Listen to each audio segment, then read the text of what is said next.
Hey everyone, thank you for tuning into this episode of the Mad Sounds podcast. Just wanted to get a couple things out there before we get into this. First off, there were a couple audio problems, mostly that Audacity screwed me over, and even though it was recording the whole time, when I pressed stop, only the last 30 minutes were remaining. Luckily, Tom was awesome enough to record my side of the audio separately, somehow. I still haven't really figured out how. And luckily we have my audio in a decent form, but it still kind of sounds like he's conducting an interview with me over the phone if you compare them. It's a little weird, but you'll hopefully get used to it after a while. Also, if you want to download this episode, there is a website linked in the description where you can go to a website to convert this to an MP3. So with all that out of the way, I hope you guys enjoyed this episode of the Mad Sounds podcast, the deep dive on how to be a one-man band with Tom Hummer.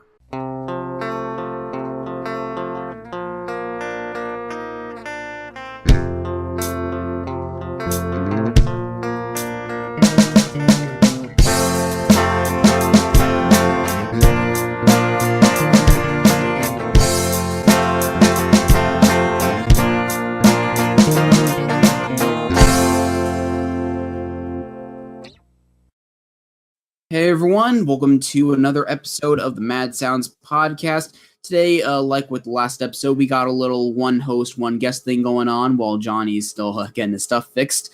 Should hopefully be shortly that he does get that fixed. Anyway, today I am here with a reviewer, a podcaster. I talked about him in my last video, his new album, Stoken Blues. And today I'm bringing him on for a couple topics. You may also know him from his channel, Velocities Music. The podcast relates to that. I'm rambling. Tom Hummer, how you doing, man? Hey, good. How are you doing, Mark? Yeah, so for those of people listening that might not be familiar, can you give people, I guess, your elevator pitch for what it is you do on the internet and stuff? Sure. A couple things mainly. First off, got the Velocities and Music podcast that I do with my longtime friend, Jake Jackson. We talk about a variety of music topics, do monthly wrap-ups of new albums that are coming out. We'll do the occasional deep dive into a particular artist, open-ended music topics, really. Just the kind of conversations, to me, that you and your music geek buddies might have, sitting around having some drinks. We just try to take that to the interwebs and start a broader conversation. And then beyond that, I also am a musician. I play in several bands. I do a lot of solo stuff as well as a studio artist, and have released 4 albums since 2010. Okay, that's a pretty good roundup of everything.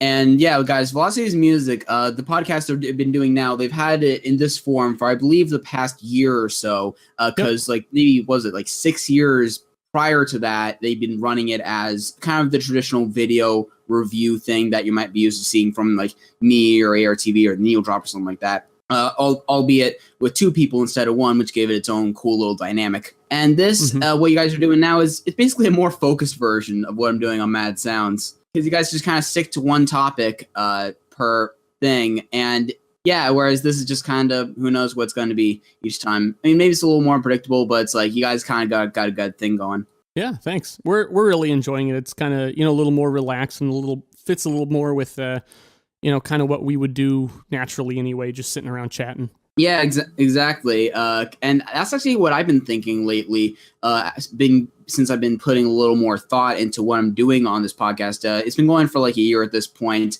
but, I was just kind of doing whatever at the beginning. This time I've been kind of thinking more about segments and stuff like that. And I talked about this a little bit in the last episode with Crash Thompson, but the fact that I've gotten less and less interested in just kind of the typical 5-10 minute album review and kind of getting into this more kind of free form, talking about a bunch of different stuff type thing. I feel like I'm, just getting a little something extra out of that, Yeah.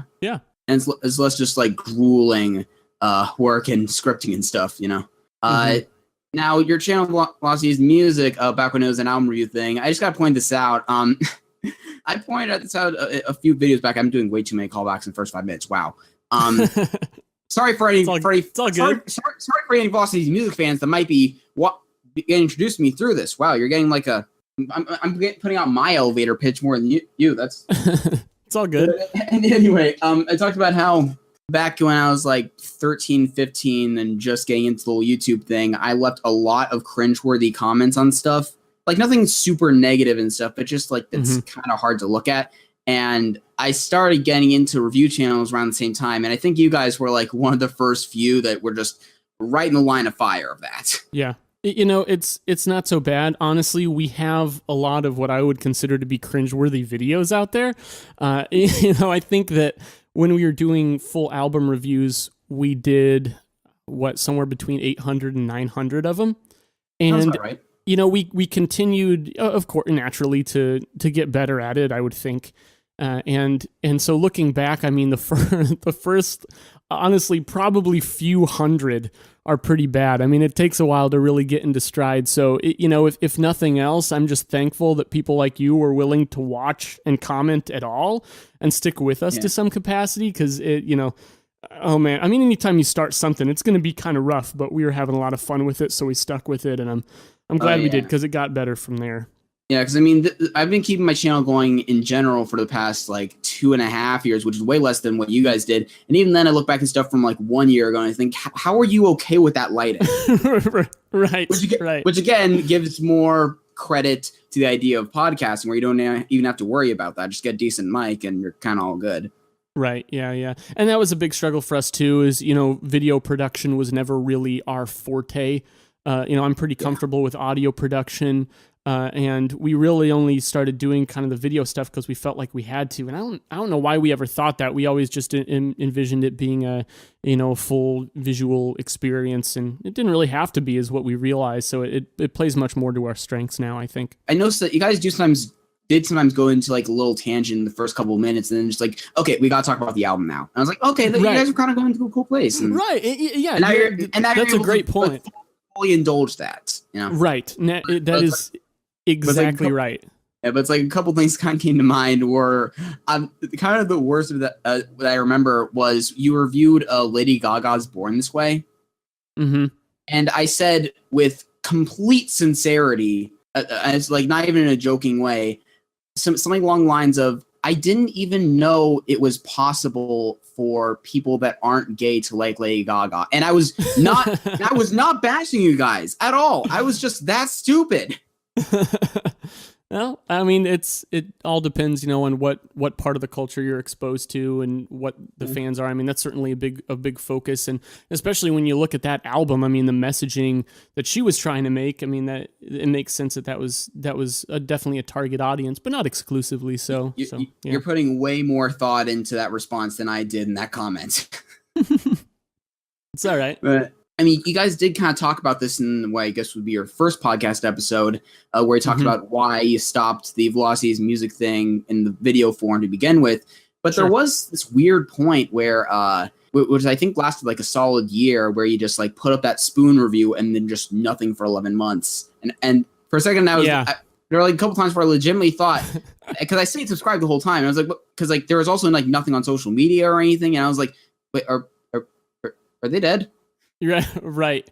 We didn't really mean to go completely radio silent like that. And you know, in hindsight, I feel bad about it. But I think it's the kind of thing where everything was still up in the air for us. And I know that, once again, in hindsight, it seems silly to say that things could be up in the air for like a full solid year period, you know, because it's like, hey, come on, at some point you got to be able to draw a line and call it.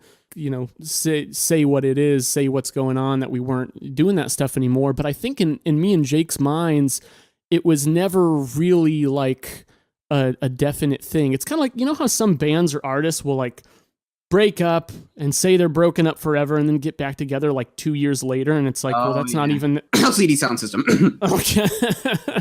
Absolutely. Or like, you know, Jay-Z too with the Black Album. Or like I feel like that's happened with like a couple like post-hardcore bands and stuff. Crap Neighbor Dog Outside. That band Thrice, I think. Or there's a few in that whole kind of post-hardcore world over the past year. And recently, people thought that My Chemical Romance were going to do the same thing. Well, which is like really? I never heard anything about that. I knew they broke up, but because you know, screw it, I'm closing the window. Stupid dog. They posted this teaser to their social media stuff that was teasing some kind of 10th anniversary thing for the Black Parade. And really? a lot of fans kind of ran away with that as, okay, they're reuniting for a 10-year tour, even though they never really said anything like that. It was just kind of this cryptic thing that people just, again, kind of made their own conclusions about. And then when the band made like a note on their social media saying that, no, we're just doing a 10th anniversary reissue, like I predicted, then fans got all pissed that they were lying to them. And yeah. Like, I forgot if you've ever reviewed an album of theirs, so I don't know where you stand on that. We did Danger Days back when it came out, and we were kind of lukewarm on it. Like, there were some really strong tracks, I remember, and then there was some that didn't really do much for us. I think I want to say maybe we gave it a score in like the upper 60s or something. That sounds about right.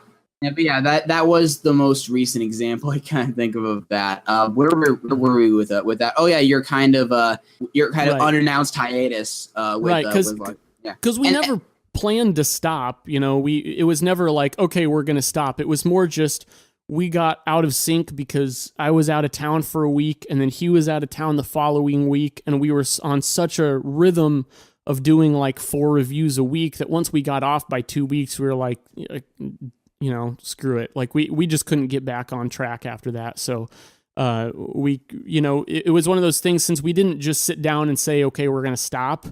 In our minds, it never really was officially stopped. It was more just we kind of let it slip by, and the expectation started to fade that we would actually get back together at some point and do that. So then once we kind of reimagined what we wanted to do, then it came together quite naturally. But I do feel bad about that, because I know people were kind of wondering what was going on, and we just didn't have a solid answer because I think we were thinking of it very differently.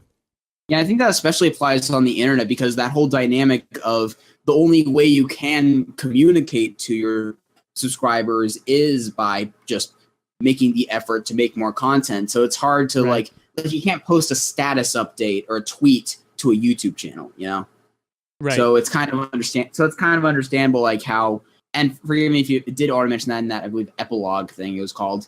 So with so many months gone by, like how did like the idea come for you guys to get out of like the screw it kind of thing and reimagine this how it is now? It was actually Jake's idea. He kind of, we work together, so we're on like our internal chat system all the time talking about music too as we're listening through stuff. And I think the way that it started was through 2015, I was still updating. We have this Google Doc, this running spreadsheet where we update with what albums we're listening to. And I was updating that still throughout 2015, even though we weren't reviewing, because I just wanted to put it on myself to stay disciplined and keep up with new music. So I was putting in there, some quick notes on albums I was listening to, kind of throwing out just an arbitrary score or ranking. I shared it with Jake because he was wanting to listen to new stuff. So we started kind of working on that together, and he'd write notes in there and I'd write notes, and we'd look at each other's notes and talk about them. And we'd get to talking again, and we're like, okay, you know what? We need to start this again. Like, because once again, it was all born out of the thought that we just do that anyway. So we just realized we really needed to put it in a format that was going to be more sustainable with where our lives were at. He had a kid a while before we stopped, and life just gets kind of crazy. So this isn't something that we were willing to sacrifice entirely, we realized, but it was something we needed to make a little more adaptable and a little more flexible. Okay. And did the idea ever come like toward the end of 2014 to kind of to make a year-end list? Because that would be like a time of year, I would think, where with all the articles posting that, did the spark ever come to your mind like, hey, maybe we should, and then just kind of nah? Yeah, I mean, it did kind of come to mind. There's pros and cons to this, but Jake and I are both the kind of people that we're really not willing to do anything half-assed. Like if we want to do something, we want to commit to it, we want to do it right. And coming back and just doing that when we had missed about 25% of the year's releases, it would have felt really incomplete, and we didn't want to cheat ourselves, we didn't want to cheat our viewers, so it just kind of slipped by us there. But once we found that we could do it in a little bit better way, then we revisited that. Kind of getting out of that, because that was just like stuff I was curious about, to kind of start this thing off. This is kind of along similar lines as what you guys did with like your deep dive, or the episode you did about famous duos. You put out your own stuff over the past few years. That's been basically just you. as kind of a one-man band, with little extra things here and there. And right now, I'm actually in the process of recording my own debut album, which I hope to have done by the end of the month and have out sometime this year. Yeah.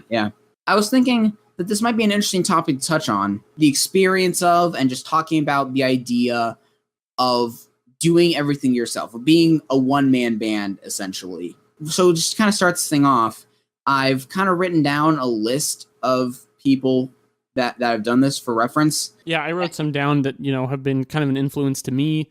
And of course, it's varying degrees of that one-man band type thing. One thing I really respect out of a lot of artists is when they can, you have maybe one driving creative force, but there's still the acknowledgement that you need to bring some other people in, get other perspectives, things like that. Yeah, exactly. And we're probably going to touch on this later on more about when the right time is to bring in a collaborator and stuff. Uh-huh. But and I'm curious if we have any overlap here, because we probably will, especially with a couple of these. Sure. I do have 2 hip-hop artists here, and I did kind of want to stay away from that because, doing a hip-hop thing by yourself is different from, like, doing a rock or a singer-songwriter thing by yourself. I agree with that. It's a whole different process surrounding it. But I did kind of want to bring up, and I'm going in alphabetical order here. It's not really in order of popularity. But the first one I've listed is Aesop Rock. And the reason I wanted to bring him up is because the last couple albums, he kind of took over production duties himself. And they've been 2 of his most successful and, like, 2 of his most acclaimed. Just kind of the rewards that can come from handling it all yourself. Next one I've listed, AWOL Nation. Sure. I also have Beck, of course. Oh, yeah. Beck's up there for me. Yeah. I probably would put him, now I think about it, in, like, a list of the biggest, like, most respected artists and inspirations and stuff. Yeah. As far as just doing your own thing.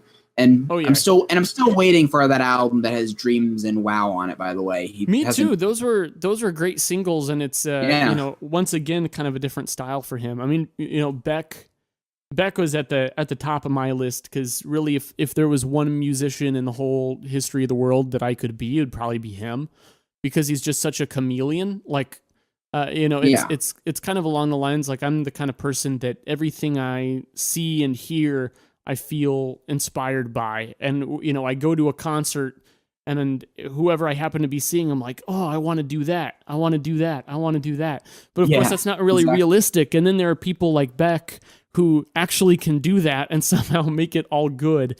And that just blows me away.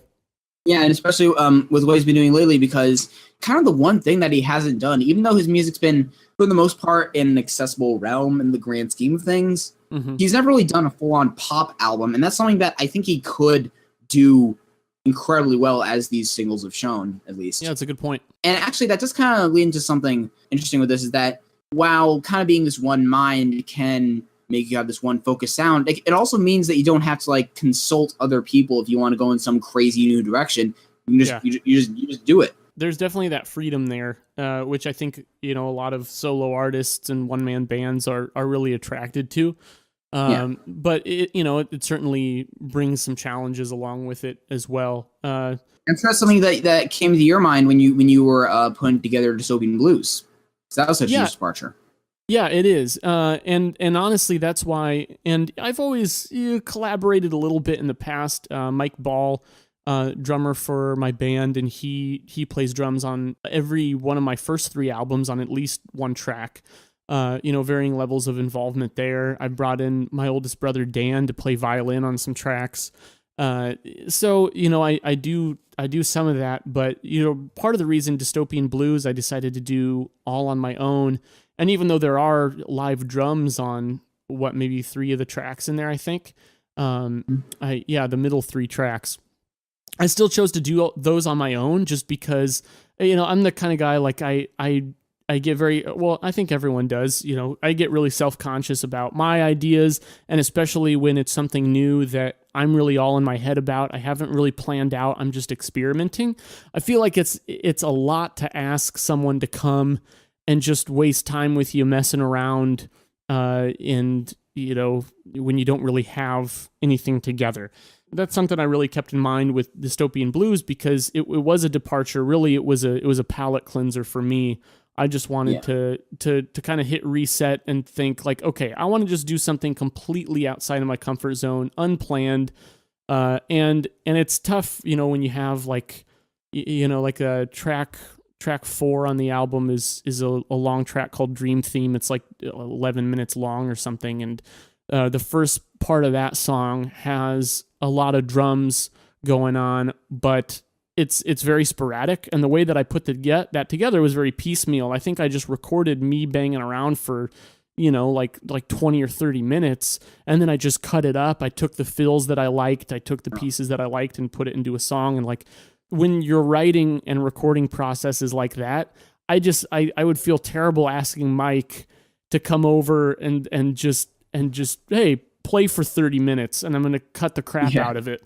And it's a solitary thing, Yeah, and it does leave you more open to those kind of happy accidents, because like you're not like self-conscious about how this is going to inconvenience your bandmates. It's just like, I'm just going to mess around with this and see how it goes, and then you come up with the best song on the album or something,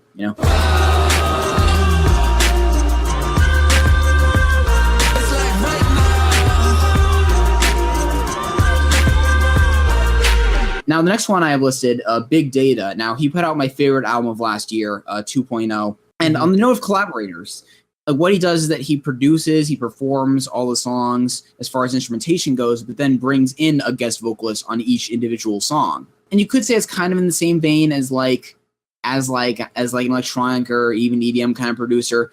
But because he does combine it with some rock instrumentation and stuff, I think it does add like a whole unique dynamic to like, or why he chose this singer to make a song about this, because like he brought in like Kimbra for this one song that kind of has this haunting feel to it and put those right filters over that. And then he brought in this like crushing hard rock band for like something with more of an impending upbeat kind of vibe to it. So yeah, it's all about choosing the right stuff.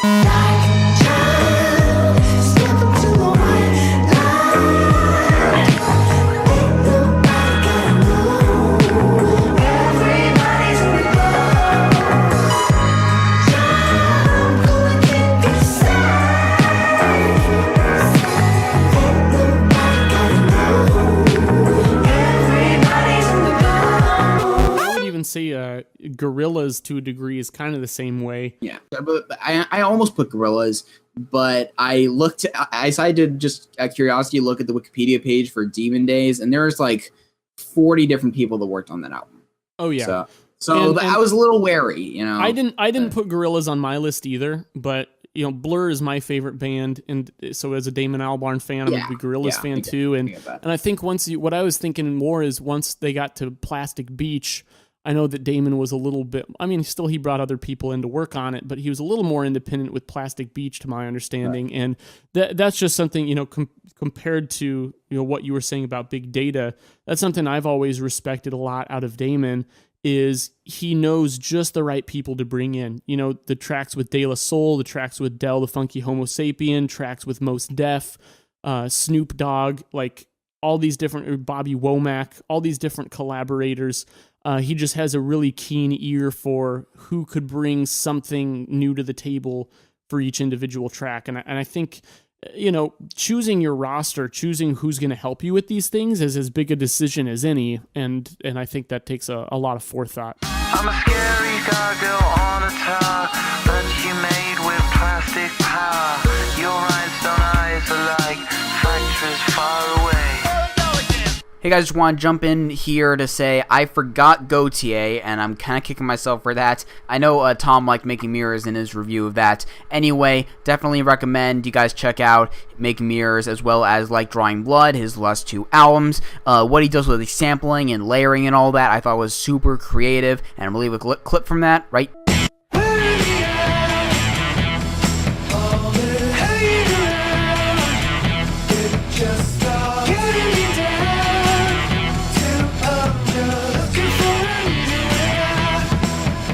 And the other hip hop thing I have here, Kanye West, of course, because like that's kind of like just doing whatever you want, whether or not it's good. I know I'm not one of those people, because I do like most of his albums, I will say, but like in the case of like A Life of Pablo, it can go either way. Let's just say that. Yeah, I know what you mean. Kanye is one of those artists for me, like. like you said, I like a lot of his stuff. There's some of his stuff I really don't like. I do really respect his approach because you're right. I mean, he really does it all. And honestly, I like him as a producer and as an arranger more than I like him as an actual rapper. He always has lyrics that he throws into songs that I'm like, what are you doing? Especially on Life of Pablo. Oh yeah. It kicks that up a notch even more. Yeah, because the fact is that Bar Stretch My Hands Part 1 song would be one of the best songs on the album if it weren't for that one bleached asshole line. Yep. If it weren't for that one line, so it kind of makes you wonder, like, should he kind of just because he was just like making beats at one point. Yeah, early he in was his career, right? Working with Jay-Z. I mean, only he didn't have such a big enough ego that he felt the need to be in front on everything. I don't know. Yeah, he's another guy that has a great ear for guest spots, though. Brings in good people. But I know that he's kind of running the show. He can handle the production, and he's great at all that. No one man should have all that power. The clock's ticking, I just count the hours. Stop tripping, I'm tripping off the power. Till then, fuck that, the world's ours. And then there's one that's kind of more personal to me. I'm not sure how it's you. Lenny Kravitz. Are you much into him? Just out of curiosity. I'm not a huge Lenny Kravitz fan. He's another one of those artists that, like, I have a lot of respect for him, but I just never been compelled. One of his albums he was basically one of the first artists who had ever gotten into as a kid, just because his album Baptism was like one of the first 3 albums I ended up owning. I forgot how I got it. That was like the first time actually where I like looked through the liner notes of the album and I noticed, wait a minute, this guy's doing everything. Mm-hmm. He's doing vocals, guitar, bass, and drums, but you can't do that all at once. What? Yeah. But does he have 6 arms? Like, this is so confusing. And then I learned how overdubbing works. But yeah, that's a key component. So much to the job is clogging up our soul. When are we running? We need some time to clear our head. When are we running? Keep on working to an end. When are we running? Where are we running now? And then later one, Michael Cronin. Yeah, more recent indie artist. Yeah, and I guess good. I guess that would be another person I throw into the people I want to emulate. Man, those, because like his last couple albums, MC2 and MC3, are like 2 of the ones that I also listened to and thought I want to do this. As far as like the lyrical themes and how he approaches them, as far as like the sound of the guitars and the vocal style and stuff. And again, doing it all himself, aside from occasionally bringing in a horn section on the last one. Good God, just a little bit goes a long way. Just a little bit goes a long way. Faith is just a rubber, I don't know. Love is just an answer, I don't know. I'm sure that you're going to have more to say about this than I will. I'm sure this is on your list too. 9 Inch Nails. Oh yeah. And that's he's Trent Reznor is one of those guys, and this is kind of what I was getting at earlier with knowing where you need to end and others need to begin. But Trent Reznor is definitely the kind of guy that could do it all if he wanted to, and I know on his very early stuff he did that a little bit more. Now he's more prone to collaboration. And on the production side, on the performance side, but that he can play drums, he can play guitar, bass, he really oversees everything, and that's just incredible to me. But I think that with his kind of sound, it makes sense because it helps to keep things unified. I mean, there's 2 sides of that, of course. When you're working on something on your own, it's nice because you can keep it unified, but you get that tunnel vision, and a lot of times the diversity of other people's perspectives can really help to make something better. So it's like you have to know what you're capable of, and you have to know where your shortcomings might be, and have people that can come in and help make up for those.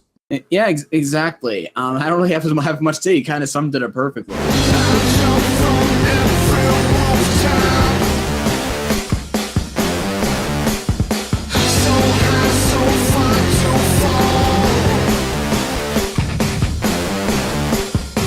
I feel a million miles away.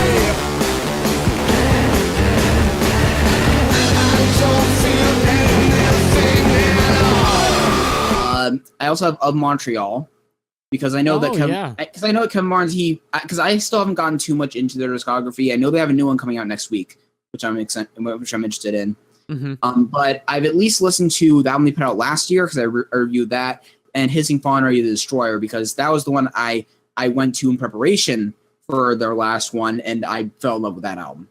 Yeah, and come see that looking into it, he recorded most of the instrumentation. That's one of those where it's kind of mind blowing that was all thought of by one guy, basically.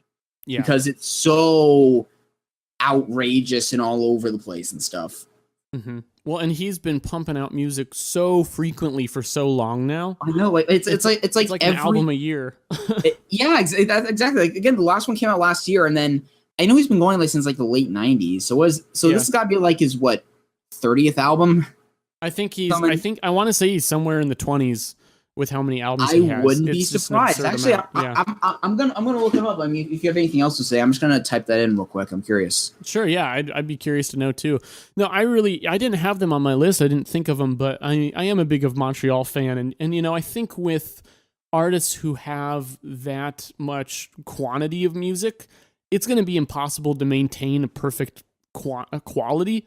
I would say the same thing about David Bowie, even, who is, kind of sacred in the music community, and understandably so, because the guy accomplished so much. But that's not to say that everything he put out was 100% perfect. Oh yeah, because I think he did put out 30 albums, right?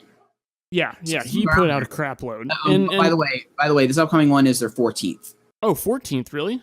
I actually expected higher than that, but yeah, because the first one, because there was 97, 98, 99, 01, 02, 04, 05, 07, 08, 2010, 2012, 2013, 2015, 2016.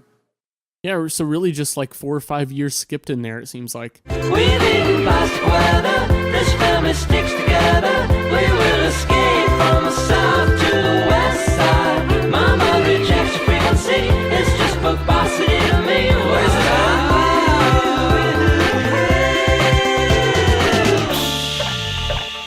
Although, what I think was interesting looking, because I kind of binged through your albums in prep for this, which is actually part of why we ended up delaying this by half an hour, was I was still listening to Sexism Themselves, the album that we put out last year, and there was kind of a quick turnaround rate between Sexism Themselves and Dystopian Blues. Yeah, there was. Whereas between your first album, Greenhouse Effect, and Pairs, the one after that was 3 years. Do you think was there any kind of difference in the recording process that makes it 3 years, then 2 years, then 1 year?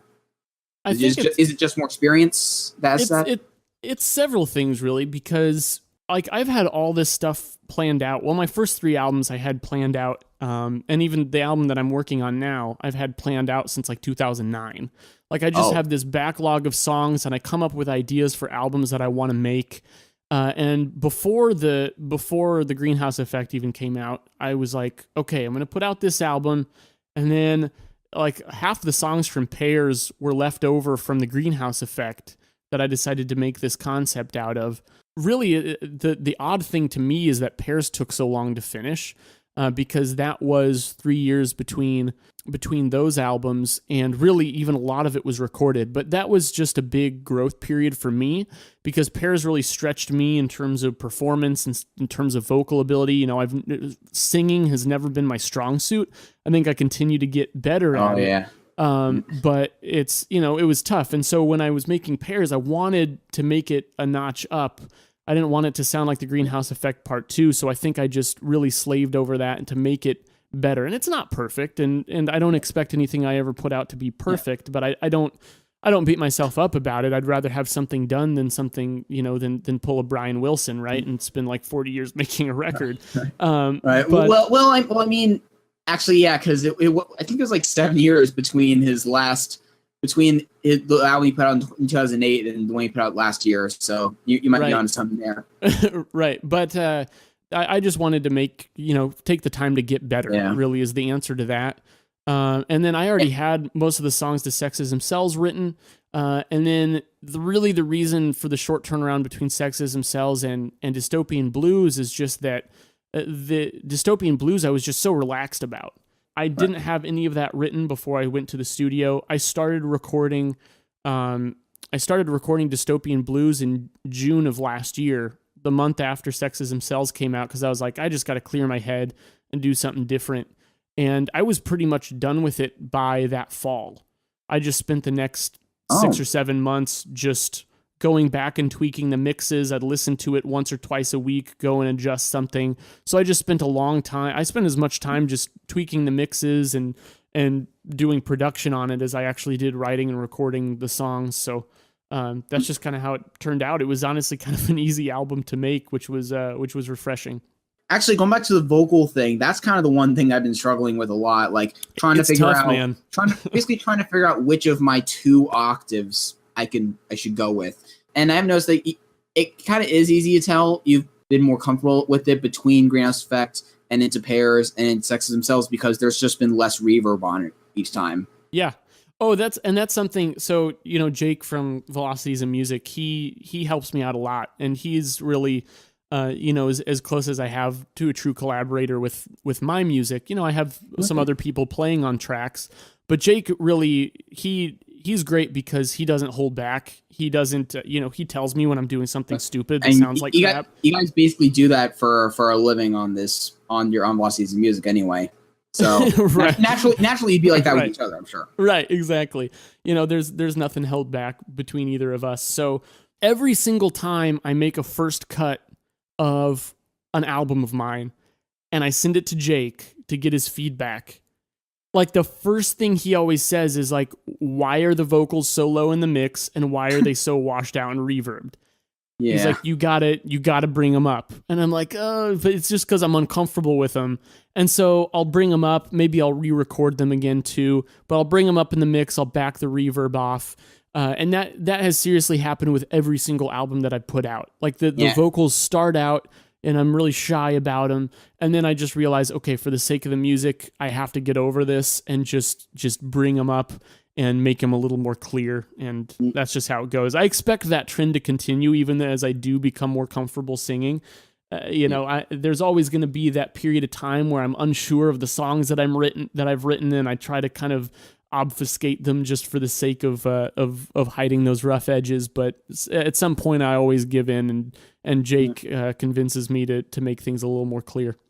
Yeah. Now, what I've been doing with my own stuff, and feel free to chime with like your experiences and this kind of similar thing, is that the order of songs. I'm not doing it in the order of the track list, obviously. There's 10 songs, but I've gotten 2 songs recorded right now, in full, and I decided at one point to just record 2 that have the least to do with each other sonically. Yeah. Because I want to do like the first one's like this kind of fast-paced, like punky, angry kind of, like high octave kind of thing, where I had to kind of go back to like a flat speaking octave thing for the verse because I just couldn't. And the second one was one where I actually was planning on going higher and going for kind of like a group lovey indie pop kind of effect. But then I played the song with I have this friend Nathan who I've had on the podcast in some form before. We talked about the Batman v Superman movie in a segment, and he's kind of to me what Jake is for you. Just the guy that I say, just tell me if there's anything that sucks about this. Yep, you got to have someone like that. You just have to. And what we did, because he lives a couple counties from me now, unfortunately. I basically for an hour, we did a hangout where I played all my songs on a clean electric setting and just got his thoughts on like the basic core songs. This one, I said what I was planning on doing with it, and he said, no, you gotta go low. Like you gotta go like full post-punk, reverb-coded, like Echo and the Bunnymen, Joy Division. And I was like, okay. Adds flange to the guitar. Funny thing, with the first song I recorded, Wasteland, which I'm planning on making the first single, that took forever to get the vocals right. Like there was like 10, I split it into 3 different sections to sing, and for each of those it took like half an hour to get right. Yeah. And it probably would have been longer except I'm technically paying for the time. But for this one, I just got all the vocals in one take just because I was going in a lower register. Yeah, those when you're singing in those registers and those ranges that you're not as comfortable with, it's always going to be more of a struggle. There are some songs that I'll get in front of the mic and just like do it once through, and I'm like, holy crap, I feel like I just nailed it. And then some that you really struggle with. But sometimes I appreciate that struggle because it's all part of the growth process. It forces you to find out what you're actually capable of. Yeah, and what's so frustrating is that I'm not sure if you probably do the same thing. We were talking about like artists we want to emulate and stuff, and sometimes I'll write a song and I'll hear the final product in my head, and it'll be in the singer of that band's voice. Oh, and I'll think, wow, this sounds incredible. And then I try to do it and I sound like a dying cat. I do that all the time. And I do that consciously. So you see here, like, and if I showed you around this whole room, this is my studio room, and I've got posters plastering the walls.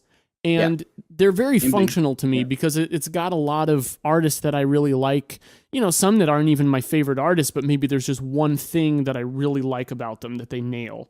I don't think of them just as decoration. I think of them as a functional, inspirational kind of thing, because when I'm writing a song, if I'm struggling with vocals, and this isn't for the sake of ripping people off, because of course you're always going to put your own unique personality into it. You can't help but do that anyway. I don't think you can ever truly rip someone off. You can be inspired by them. Well, I mean, unless you just literally play the same melody. Right. I mean, there's plagiarism, but as long as you're not doing that. And even then, those cases are getting more and more far-fetched these days. Right.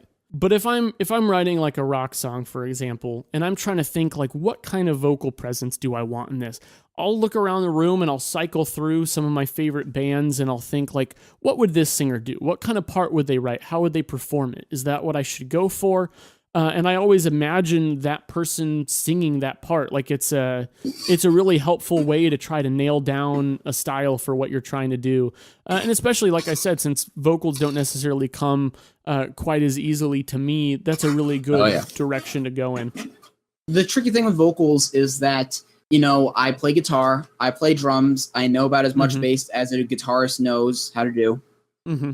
And I write lyrics now, even though I kind of had writer's block for a little bit. I actually was thinking about getting a collaborator, like starting a duo, but we're talking about that on a later thing. Actually, something that I've done, and I bring this to each recording session, is I printed out the track list of the album, and I literally have a band written next to it that I want to set, that I'm trying to do an impression of, essentially, and just do my own version of that. Like next to one song, it's like early Blink-182. Next to one song, it's Bad Religion. Next to one, it's Echo and the Bunnymen, from my friend suggestion. Next to one, it's Queens of the Stone Age. Next to one, it's Switchfoot. I mean, and then that kind of dictates the vibe that each song kind of goes for to give it a certain diversity. I do the same thing, but more so in the production and mastering step. Once I have the songs written and recorded, and I want to give it like a certain sheen, that's what I meant. Yeah, I do that. I do that as well. So I come up with a comparison playlist, and I'll listen like side by side with a track of mine, and then a track of maybe something I'm kind of going for. I'm trying to think. Like I did this with Sexism Cells for like the first track, which is just an acoustic and vocal track. Like I think I pulled like a Nick Drake song or something. Just to kind of see how that raw acoustic and vocal sound was. And then the next song, Traders, is a more rock out song. I think I pulled something from like Tool and listened to it side by side with what I had done, just to try to get that overall like mixing aesthetic down. And I mean, it's funny because, if you really had an album that combined all of those different things, it wouldn't sound cohesive at all. But even if it just gives you a little bit of direction, there's something fun about that though. Right. But it gives you, because you're taking this kind of like aesthetic and just trying to make what you have match that. It's not about truly achieving that exact sound. It's about giving it a little bit of direction, and still it comes out sounding, fairly cohesive because you're the one doing it. Like you're the common denominator. You're the one there for all of it. So even if you're trying to go for a certain sound, it's going to end up sounding like you. Exactly. And that's kind of a cool thing about doing it by yourself. There's still like a certain, I don't want to say trope, but like a certain sensibility that'll go into how you construct a melody, how you like to structure songs, how you like to subvert a certain thing here and there, the kind of guitar tone that you like if you go for a hard rock song versus an indie pop song, you know? Mm-hmm. And that kind of is the unifying factor at the end of the day. I was gonna say something else in response to this, but I guess we can just move down the list here. I have two of these that are maybe more on like the electronic side of things, and I'm not sure how you feel about either of these artists. So feel free if you want me to just brush past them. But I have Owl City and Passion Pit written down. Sure. Yeah, I'm not really big fans of either of them, but I like some of their stuff. Again, like it's more about that whole sound. They put it together really well. It's just not something that I'm really into. And actually, what I found interesting, that I found recently, is that Adam Young from Owl City has recently been putting out, on the first day of every month this year, he's been putting out like a soundtrack, like an instrumental album every month with like no promotion. And I just found that really fascinating because, you know, you see him as like this, I guess to some people still kind of a postal service wannabe, and his last album kind of sucked under the Owl City name. But then he's just kind of making more experimental soundtrack stuff like this, and it's just like I don't know where I'm going with that, but it's just kind of a cool thing to see. Yeah. Big surprise on the ghost keeping out of sight. Look your eyes, you're a star in the summer night. This is love, this is war, it's insanity. Dementia, you're driving me crazy. One electronica artist I'm a huge fan of is Aphex Twin, and he's, you know, another very independent one, which I think, you know, anymore a lot of electronica artists are, because he literally named one album after himself. So. Yeah. and he, oh my God, he's just freaking amazing. I love just about everything that he's done. And it's still like each album has kind of a different flavor, but you can still tell it's him. Like he puts his own trademark into it. You know, kind of has his own sound going within that world. But, you know, I think it is, as you mentioned earlier, easier on the hip hop and the electronic side to get away with being kind of a one-man band, because I think it's just understood that a lot of those things, if you compose them a certain way, are not going to be able to be performed live. I always joke, like in bands that I'm playing in, I'm like, hey, so when are we going to do an Aphex Twin cover? Like, when are we going to get together and learn one of these songs? So it's like, you can't do those break beats on a drum kit. Like, it just, you know, it doesn't have the same effect. Are you going to try to learn 5 different new time signatures simultaneously? Right. And all the polyrhythms and so much going on. Like, but the whole thing is, that's not the point. It's not supposed to be performed live. It's not supposed to have a drummer behind a kit. And that's just how it is. And there's nothing wrong with that. But I think that to that point, when the creative process and, you know, when the songwriting process and the production and mixing are all kind of wrapped up into one, it's very different for artists like that than people like you or I who might be performing these things live and overdubbing them that way rather than composing or programming something. It's a whole different world of songwriting, I think.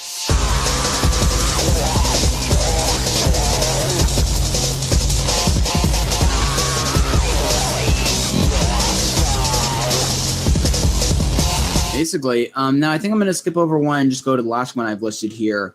Are you familiar with Robert DeLong? No, actually.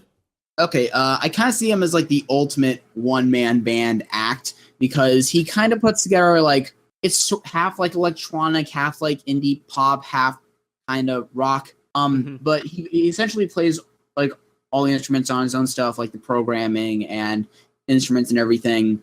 But what's interesting is that if you see him live, he literally has just a console setup with keyboards, and he actually triggers some stuff with like video game controllers.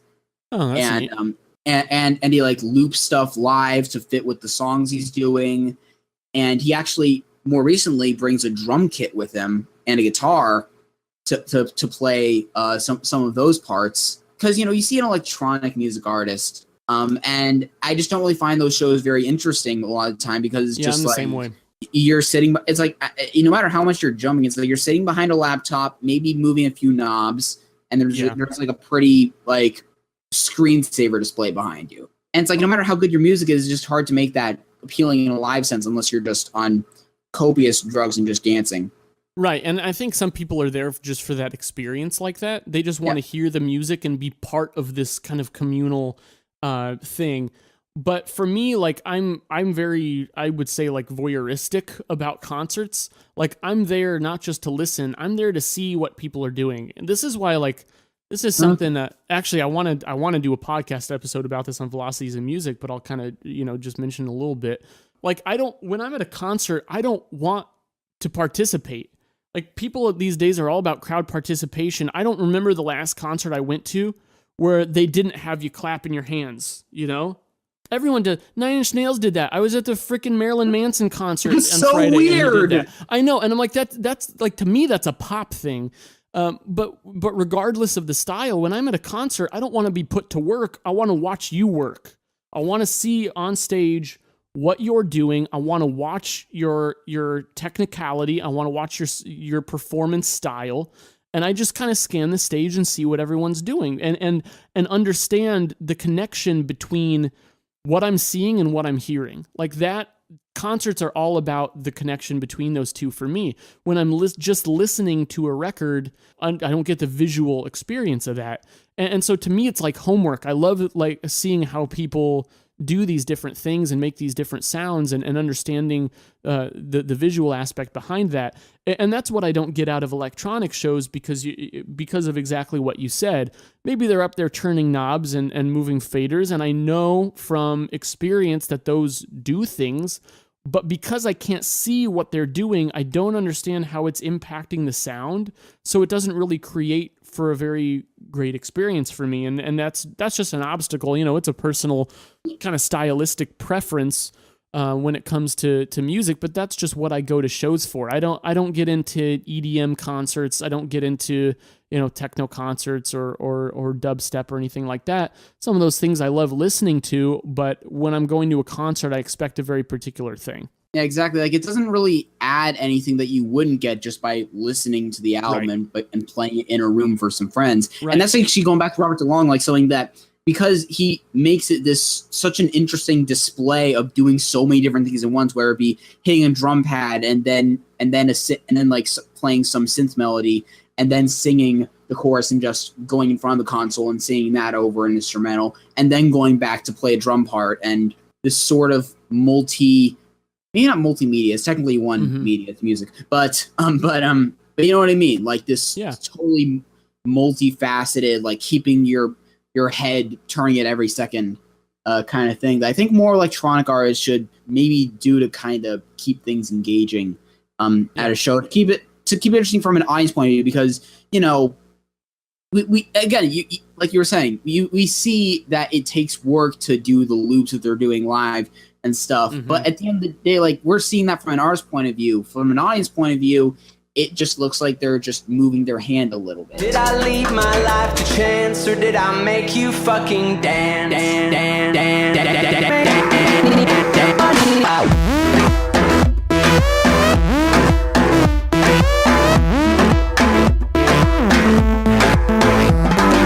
And I guess that was kind of it as far as the examples I had for this. Now, I guess more because I didn't expect to go so deep into it, just looking through a list here. Now we just go through like kind of each aspect of this. So what was it at first? Because you were in a band prior to the Grandma's Effect, right?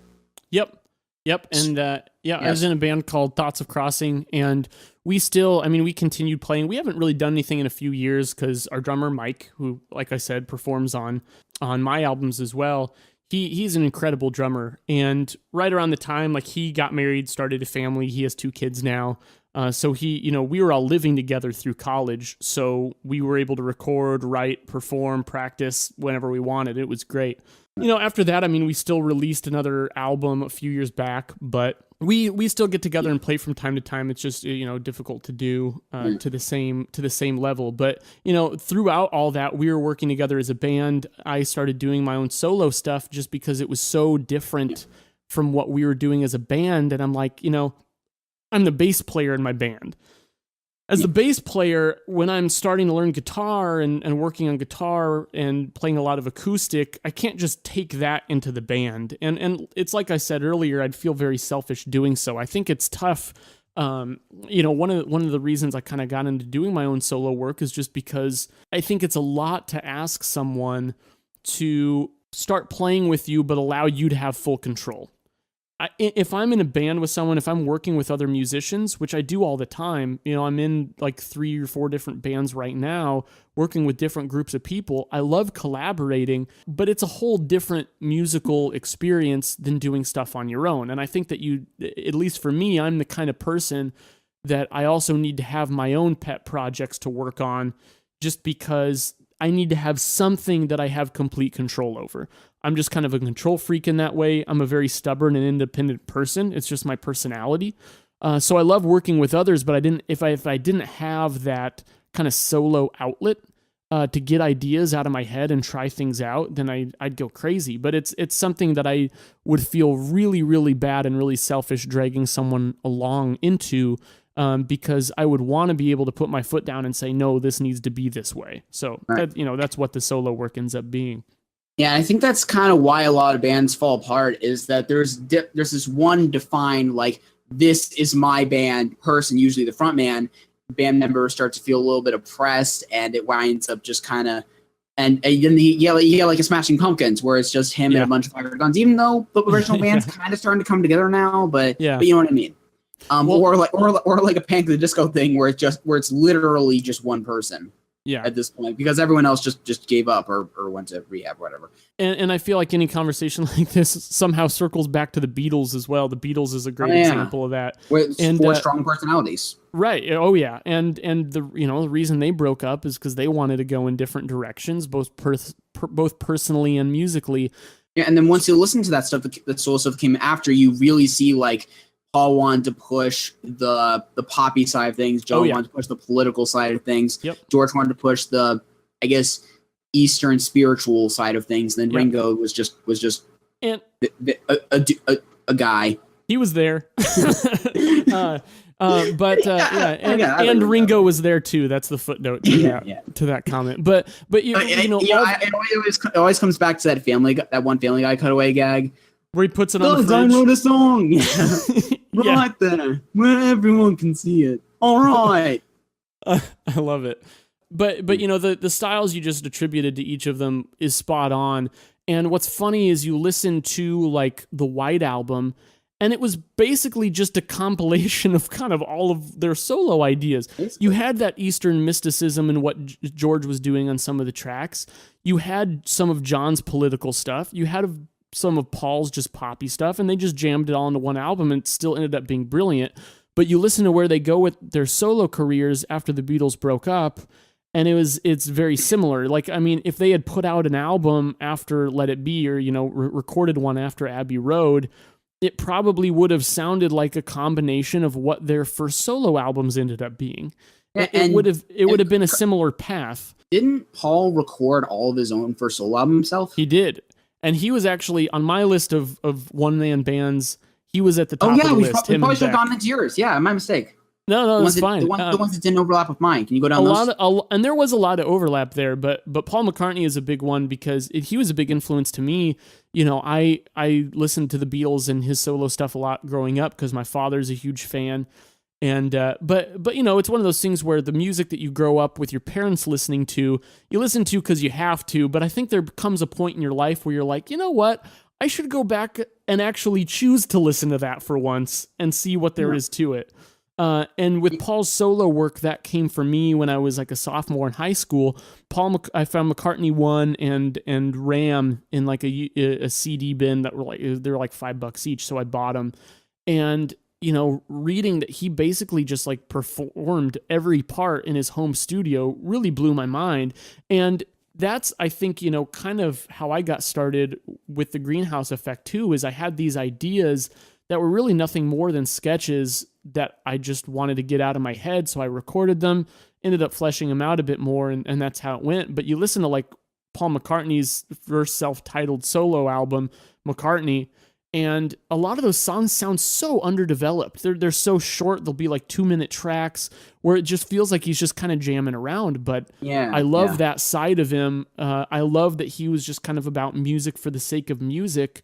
had fun with it. And yeah, that's something I really valued a lot. Yeah. So And I mean, coming off the Beatles, like you can kind of forgive him, like for the first thing you do to be kind of like this kind of dipping your toe in the water, yeah, kind of thing, instead of going full, with it. Low risk, no pressure kind of album. Just have fun with it for once, because he probably didn't have the opportunity to just have fun with it and do what he wanted for quite some time. I think to the end of it, the Beatles ended up being kind of a limiting factor. That Beatles moniker, that name, that larger than life identity that came with it, really, I think beyond when they broke up, would have ended up holding them back more than anything. So it sucks. All good things come to an end, but I think what happened is what needed to happen. And but I love all their solo work. George Harrison's All Things Must Pass is brilliant.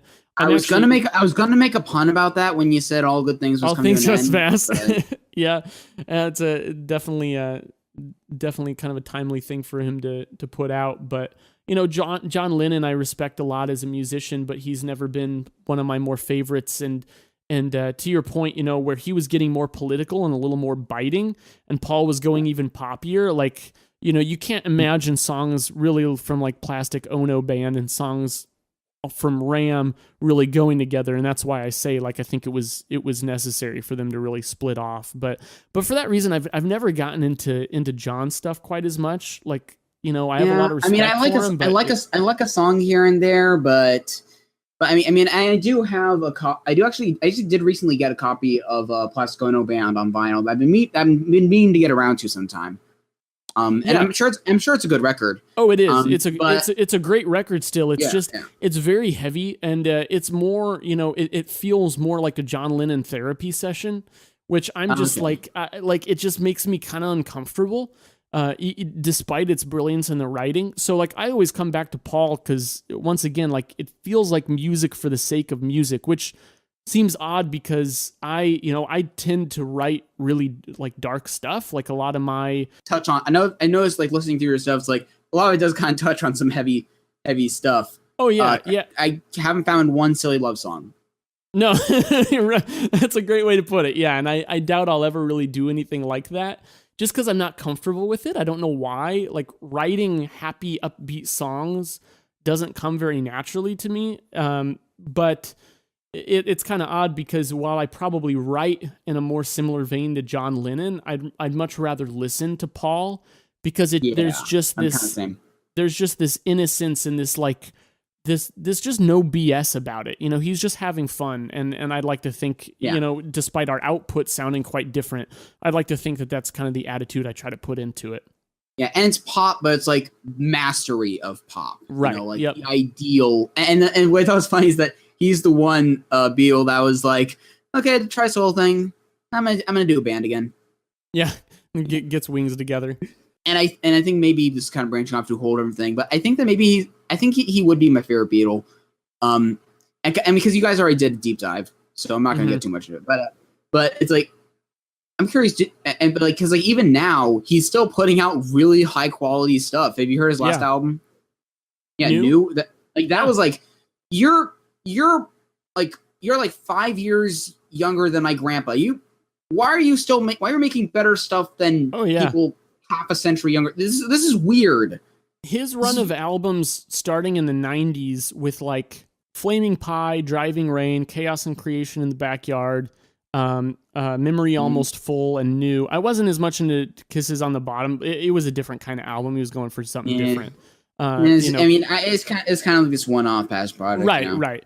But all those other albums I just named, like I come back to those all the time. Like some are better than others. They're not perfect, but one, like you said, for a guy in his 70s who's been doing this for like ever, I like that run of albums better than some of the stuff he was doing in the late 70s and through the 80s. Like I think that his newer wave of stuff has been surprisingly strong. Because sometimes you get the question, if you could ask one of your any artist one question, what would it be? And one thing that I would want to ask like a Paul McCartney or like a Tom Petty or like Brian Wilson, someone that's been doing it forever and still puts out, in my opinion, high quality stuff.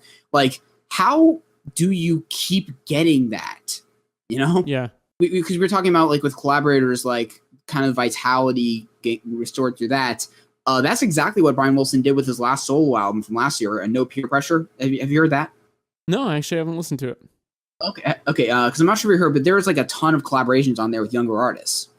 Oh, because there is a couple former members of the Beach Boys and stuff. You also had like Casey Musgraves, Nate Ruess on one song, Saturday Night, which is like incredible perfect pop song, which should have been a hit in my opinion.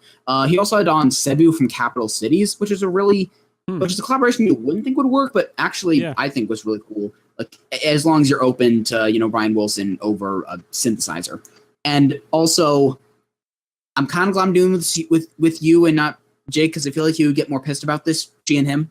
Oh, he hates Zoe with a fiery passion. There's a song with she and him, and it's one of the worst on the album. Oh yeah. Well, then maybe he'd like just to know that. it literally sounds like elevator music. Oh really? Although I don't know if that was Brian's doing, but anyway, but yeah, that was just a case where just keeping that going. Wait, are there any more in your list that you want to bring up? Another one that's not exactly a one-man band, but just a solo artist that I admire a lot that has like huge creative control is Stevie Wonder. Okay. He's up there as well. He even he performed the drum beat at the beginning of Superstition. Oh, really? Yeah. Like as a blind guy I don't know, that guy just blows me away. And the crap that he was putting out in like his late teens and early 20s. Yeah. I'm just like, good God. Because in a way, that's even crazier than them playing the piano blind, because that's at least like just a couple feet of like a line of keys. You're literally hitting things with the drums. The coordination is just insane. Made the decision must have had a lot of faith in the dude.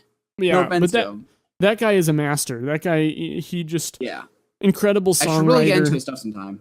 Yeah, there's a lot to dig into, but basically everything that he put out in the 70s was damn near perfect. Like, you just can't go wrong with it. Now, going back to the thing from a couple minutes ago, we were talking about collaborators, kind of on and off, bringing that up. So, when you're writing something, you're doing like 90% of the work yourself. When do you think the time comes, like whether it's production-wise or an instrument or anything like that? Because you can play most of the instruments involved. Yeah. When do you think the time comes to say, okay, I need to bring in another person to do X or Y to really make this as good as it is? Can you think of any like specific examples or just like type of situations that might come up? Yeah, that's a great question. And really it comes down to, I think, because this isn't something I've gone out of my way to really consciously think about, but so you're making me think, which is good, because now that you forced me to do that, I actually do have an answer for that. It's my deep dive. Right. To me, it comes down to what the song calls for. There are some songs that I play drums on, and there are some songs that I have my drummer Mike play drums on. Mike is an exponentially better drummer than me, technically. Like, he can do things on the drums that it would take me years and years of rigorous practice to even come close to. But it's not even just about technical ability, it's about style. If I write a song that I have a drum beat that in my mind, I know exactly what I want out of this thing, and it's simple enough that I could just do it myself, I'm going to do it myself. Because like I said, I'm a control freak, and if I have a vision for a song and what the song needs is exactly what's in my head, I'm going to do whatever I can to achieve that. But sometimes I write songs where, like I said, it's not even just about technical ability, but it's about style. If I write a song that I'm like, I've been playing with Mike. Mike is, the best example that I can come up with this, because I've been playing with Mike since I was probably 11, 12. So most of my life now, I've been playing bass or guitar to his drums. So when I write songs, I tend to think of drums in the language of how Mike plays. And so if I write a part that I'm like, you know what, this just needs Mike, then I'll call him up and we'll find a day for him to come over. I give him some guidance. I kind of give him the style, like, I want this to be kind of frantic on the hi-hat and snare, or, at this particular part, switch from the ride to a crash. For example, if you listen to Sexism Sells, there's a song on there called She Is Utter Silence. I'm sorry to interrupt you and go on a different thing, but something I want to bring up is it's so weird listening to your albums after, you know, watching all the Velocities music stuff, because hearing that, or like, was it Free from Pairs? It's like, that's the intro. That's where it came from. Yep. And well, so I hard still to separate. Yeah, you're right. Yeah, She Is Utter Silence. The beginning of that song is the intro to our Velocities and Music podcast. Honestly, the reason for that is just because it's easy, and I don't have to worry about getting a copyright lawsuit. I own the rights to the music, so I can put it into whatever I want. So, and like that's why I've been like making my own theme songs for everything. Like last week, I just finished recording in here a theme song for a segment I'm going to be launching here by the time, hopefully next time Johnny can be on here, my co-host can be on here.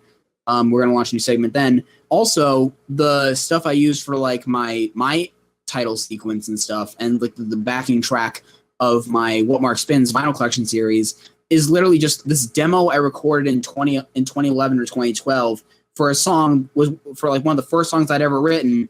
But then I realized the song itself was kind of crap. And now I just have it relabeled in my iTunes as SIR Music, because it's just my backing music now. Yep. And that's kind of the wonderful thing about being you get to repurpose if you guys are thinking about being a musician and you're a content creator on the internet, it's an incentive, I'd say. Exactly. It makes things easier. So She Is Utter Silence is a song that this is a perfect example of what you're saying, because really the way that the development of that song went is I had Mike come in and I was like, okay, through this verse, you're gonna, start on the hi-hat, and then once I switch to this other chord, switch over to the ride, play it on there, and then once I switch back to the hi-hat. And then we're gonna go into this interlude and kind of just do like a kick and snare thing, and then we'll go back into the verse, and then at the end there's gonna be a big crescendo, and just rock the hell out. Just make it crazy. And like that right there is the exact amount of guidance that I would give him. Because like I have a general vision for what I want, but the reason I bring him in is so that he can add his own personal flair to it. And he always does something that I would never have thought to do that is just perfect. That's what I love about the guy. I mean, he works so well to that capacity. So that's why I'm going to continue to bring him in on stuff. Like I said, I didn't work with him as much on Dystopian Blues because I didn't even know what I was going for, so it just kind of ended up doing it myself. But like on the next album that I'm working on right now, I'm going to bring him in a lot more because I want it to have that more, kind of professional drum quality, and I want it to have more of his flair. So that's a good example of that. When it comes to a performer as a collaborator coming in and working with you, to me, it all comes down to what the song needs. If I can do it, then I'll do it. If it's something where I know it needs something from someone else, I'll go find them. But then also, I consider people like Jake and just my other friends that I show my music to and ask for advice. To a degree, they're collaborators. They might not be performing anything. They might not be changing any EQs or compressors, but they always give me a perspective that makes me think. Yeah. Oh yeah. You need to have that. And it's hugely valuable to me. So I see that as still as collaboration to a lesser extent. Yeah. I mean, a couple of the examples I've had, because up until this point, I basically never collaborated with anyone. I was technically in a band at one point, but it was one of those things where like I couldn't bring in my own ideas. I was just had someone with already established songs that I couldn't do anything with, and it was just like a couple months, and I barely even liked the songs themselves to begin with. I just kind of took it for a gig, and after a couple of months, I just kind of bailed. And that was during 2015 when it's funny because when I moved into the house I live in now, I brought my electronic drum kit with me. And on the way, like the kick on that stopped working. Oh no! And because of that, like aside from the theme song for Mad Sounds, I did basically no like actual recording over the course of 2015. And so I just wrote like crazy for that. And now I'm getting into the actual nitty-gritty of things. Because of that, I've been overthinking the crap out of these 10 songs that I've written, because most of them were written a while ago. Because that, like, you kind of hear it in your head, but then executing that is a different story. So before this album and stuff, I've been doing everything in my room. Like, all the instruments, production and mixing and stuff, if you want to call it production and mixing, just make it sound halfway okay, basically. Like I can't get a decent guitar tone on this because for some reason miking up an amp doesn't work really. But anyway, so I've been going down to, because actually kind of side gig I do, which I mean it's not really a gig because it's not really a paid thing, but I play drums in my church's band. Oh, cool. Yeah. Yeah, and so I've gotten kind of comfortable with that, even if it's nothing too complicated. Obviously, it's worship songs. I'm right now recording in there with a guy for a pretty cheap rate. And one just because I figured I should probably have someone that knows what they're doing behind the board, and there's actually an actual soundboard for once. Yeah. And something I did recently actually was I brought in the guy that's like the singer and guitarist of that church band. He's a much, much better guitarist than me. Like I've technically been playing for guitar for about a decade, but he's like actually learned how to play guitar as opposed to me, who is mainly using it as a songwriting device. Yeah. Like in a frontman sense, as opposed to a lead guitar kind of sense. So a few of these songs have solos in them, in the middle of them. And of course, again, I kind of wrote myself into a corner like with the vocals and wrote a couple like fast-paced, punkier songs, which going back to drums, I'm giving so much more credit to punk drummers now. That's hard. Oh my God, punk drummers! So I don't know how they do that. It sounds simple, but like you try to play it and try to keep it steady, and the endurance that it requires is just insane. Like those, I have so much respect for those guys. Yeah, because like it's gotten to the point where I actually kind of cheated my way into doing it, and instead of playing the hi-hat on each beat, I just do like kick, kick, and it's like 0 hands, 2 hands. Yeah, but anyway, going back to the singing, or no, it was to the guitar. I had a solo in mind. This first song I recorded, the solo sucks. It sucked, basically. So I figured, you know what, I'm gonna ask him if he can come in and play a solo. And he recorded it a couple days ago, and it sounded awesome, and it made the song so much better. Oh yeah, yep. Yeah. That's a big. So I think you just stumbled upon something that is really big. Is like realizing when it's about the song and not about you. Yeah, when you're past your limits, when you've written past your ability. That's something that's really tough for me because, like I said, I'm very stubborn, and I wrote like when I made the Greenhouse Effect, it was more at the time. It was more an effort to prove to myself that I could make something listenable on my own than it was to make something good. And like once I kind of got over that, like I'm getting to the point now where I'm like, I want to make good albums. It's not really about me anymore. But at first it definitely started that way because I didn't really have the intention of making a bunch of music on my own. But I think that's, like we were saying about those artists who just know exactly who to bring in at what certain points, like being able to do that is to me just as big a decision and as big an accomplishment as doing it on your own. Like knowing where to place certain people and where, as you said, where your limits are. Yeah. And now I'm curious, have you ever co-written a song with anyone, or has that been an aspect that's been all you? Yeah. On my albums, it's mostly me. Yeah. And like there's a song on Pairs called Alcatraz that actually started as a collaboration between me and Jake. He kind of helped me write that song. There's another song does he have any experience actually writing stuff? Plays guitar and he kind of dinks around. It kind of comes back to what I was saying earlier about how he and I are both the kind of people who don't like to do things half-assed. He doesn't like doing things just recreationally. He's the kind of person who, if he's going to do something, he wants to invest himself in it. So I think he's always been a little hesitant to really dive in on guitar because he knows that it would kind of, he'd really get absorbed into it. And he doesn't really want to try to write songs if he's not going to take it seriously. I think you guys have said similar things about vinyl. That, he doesn't want the same way. That. Yeah, he's afraid of the path that it would go down and the obsession it might create. But really, and he's right. To the guy's credit, though, I mean, I've heard him play guitar a number of times, and he's a good guitarist. He's written some riffs that I really like, and I've tried to convince him to come over and record them and develop them, and he's just a little hesitant to. So maybe it'll happen someday.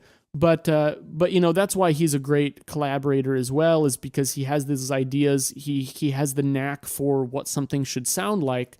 So getting his perspective is really valuable. But, you know, other than that, there's another song on Pairs that I stole a guitar riff from my friend David.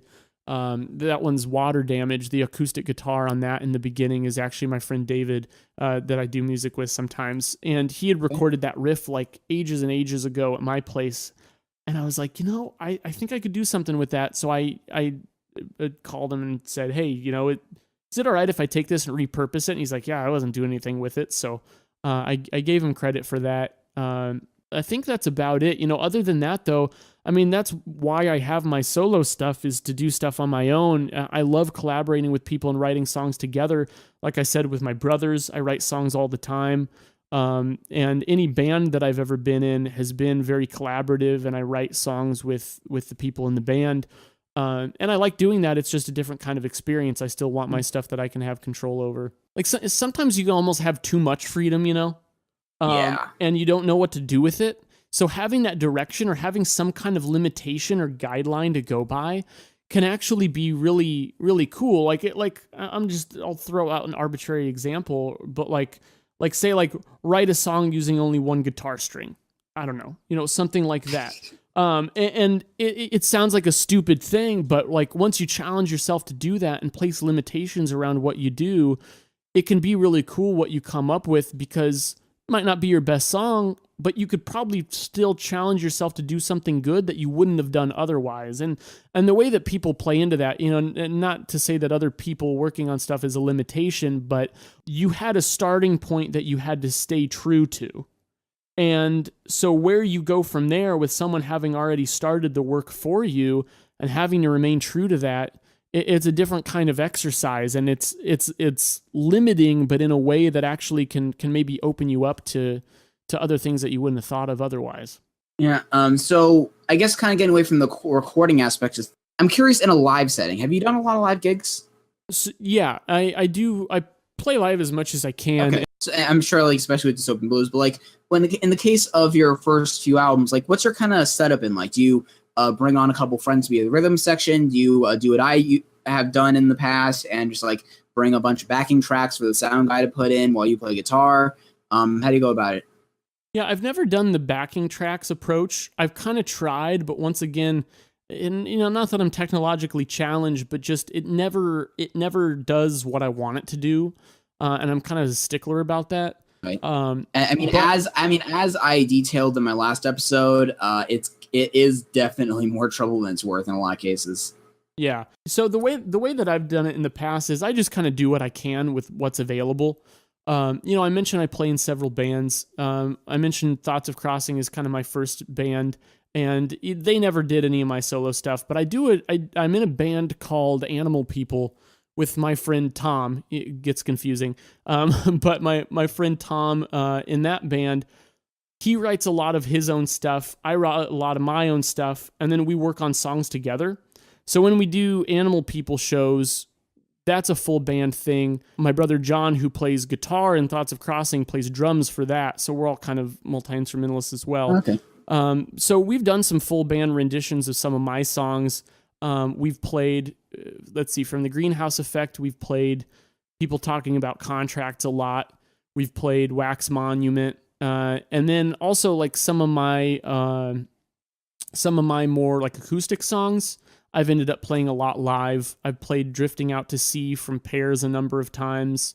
I've played, Gallery of Red, Amnesia are a couple tracks I've played before as well. So it's more just kind of depending on the song and what resources I have available. I try to do that sometimes, but I've never had like a full-on just like show of just Tom Hummer music. It's just kind of songs sprinkled in here and there. If I'm doing an acoustic performance, I'll do some stuff of mine. If I'm playing with Animal People, we'll do some full band renditions of my stuff. And you know, I just kind of try to sprinkle that in there when I can. Okay. You know, I just realized a major aspect that I probably should have asked about, because it's one thing to write the core song, because, you know, a bunch of, you know, acoustic singer-songwriters do that. But when you're fleshing out to more of this like fleshed out instrumentation with like all these different sections and stuff, with how things rise and fall, because that's kind of a tricky thing I found about doing it all yourself, is that you kind of have to take on a singer's mind, a songwriter's mind, a guitarist's mind, and then also a bass player's mind, a drummer's mind, a lead guitarist's mind, maybe even a keyboardist's mind, and kind of figure out a way to juggle all those things and still make a song that would be as good as if you had one person handling each of those departments, you know? So I'm curious, like, what's your process like when it comes to figuring out how each particular part of a song goes in each instrument? I mean, personally, what I've been doing is I've had these little, what I've called song maps, where I like write down at this point in the song, this is happening on the guitar, what's happening on the bass, and then I write that, and then what's happening on like a second guitar, and I write that, just to make sure it's kind of all on the same track. Do you keep it that kind of professional, or what's the process for that? I just kind of wing it. Like, I build the songs as I record them, really from the bottom up. You know, as you mentioned, you have to start with something, you know. You have to have some kind of starting point, and naturally, guitar ends up being a pretty good starting point when it comes to instruments in a rock setup. You know, I've maybe only a couple times started the development of a song around a bass part or a drum beat. Yeah, same here. I mean, sorry, I'm gonna let you continue, but that's something that I've been kind of struggling with the sound, because you don't want 8 out of the 10 songs to start with the guitar riff and get repetitive. But at the same time, for a couple of you kind of wonder, like, how do you? Because I'm used to playing this to myself on the guitar. That's something I love about Mike, my drummer, is he'll write songs on the drums. I mean, he'll come up with a drum beat that we base guitar and bass parts around. But when I'm working by myself, you know, I think of instruments as kind of being like their own language, as I think alluded to a couple times. And like, I feel like the language of guitar is just natural for starting songs. But as you mentioned, you then have to be able to think like a drummer, think like a bass player. You're adding little other things here and there. I think it's about, in the beginning, focusing on or starting with what you're comfortable with. You know, when I started writing songs for the Greenhouse Effect, a lot of it was guitar to start, because I was playing guitar a lot, and that's what I was comfortable with. And then I had to shape the other instruments around that. I'll tell you though, that's something that's really changed for me. It's really evolved since then, because, like, for example, I've never been, like I mentioned, I've never been hugely comfortable with vocals. But now that I've forced myself to do it for a few albums, the album that I'm working on now, what will be my 5th solo album, is very much driven by vocals and actually piano, which is another instrument I'm not hugely, like, I'm doing more with, but it's taken just sprinkling it into songs here and there to make myself comfortable with it. And then I'll write a song, I'll get an idea in my head, and I'm like, that's a piano part. You know, 5 years ago, I never would have done that. I also have a lot more songs now that I've kind of written in my head that start with the vocals. Like, a vocal melody will come to me, and maybe some lyrics will come with it, and I'll work on it from there. You know, 6 years ago, I never would have been able to do that. I've found that I've kind of expanded into that, and because of that, my songwriting has really changed. You know, I'll still have songs that I sit down and start playing a guitar riff, and I'm like, oh, there we go, I got to do something with that. But then I'll just kind of be walking around thinking, and maybe a melody will come to me that I'm like, that's a good vocal melody, and I'll shape it around that. So my starting points are kind of starting to shift. Yeah, and that's interesting, because you know, you kind of get a bunch of, again, keep saying happy accidents from that, because one song I have was originally supposed to start as kind of like this stripped down kind of folky, like sad white guy with acoustic guitar ballad, basically. But through this recording setup this live setup I talked about, because it starts off with a backing track, obviously, I kind of have to have a lead in, whether it be through an extra count in with a hi-hat or with a bass part or something like that. And through that, one of the new songs I'm working on, it now starts with this big, heavy drum beat that I initially was going to like build up to in the second half of it, but now it just sounds cool as just running throughout the whole thing. Yeah. Now kind of add another little bit of unpredictability. It's like, wow, that didn't start with 4 unaccompanied power chords? Wow. Right. Yeah, intros of songs are easy to get stuck in a rut with. Like, how do you want to start this? Because you're right, you don't want to start every single song with the same kind of opening. It starts to get kind of one-dimensional. But at the same time, like I find if I think too hard about it, then I end up forcing something that doesn't sound natural. And that's where I find a lot of value in just sitting on ideas for a while. You know, if I come back and work on a song and I listen through it and I'm like, there's something wrong here, but I don't know what it is and I don't know how to fix it, I'll ignore it and come back to it next week.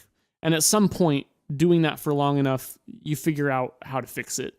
It just takes a lot of patience. But I find that with problem songs and little things that you're not really sure how to fix, like if you try to force it, it's not going to turn out good. Yeah, and that's kind of why I'm glad I'm finally getting the sessions for this done now, because and why I got the gig why I got the production setup I did, because if I was still shopping this around by year's end and I'd spent close to 2 years with most of these songs, I would probably would have thrown them out just because I overthought them so much. Oh yeah, and I have friends that do exactly that. Scrutinize each one of the lyrics so much that I would hate all of them. So I mentioned my friend Tom earlier that I do music with, and he is a fantastically talented guy.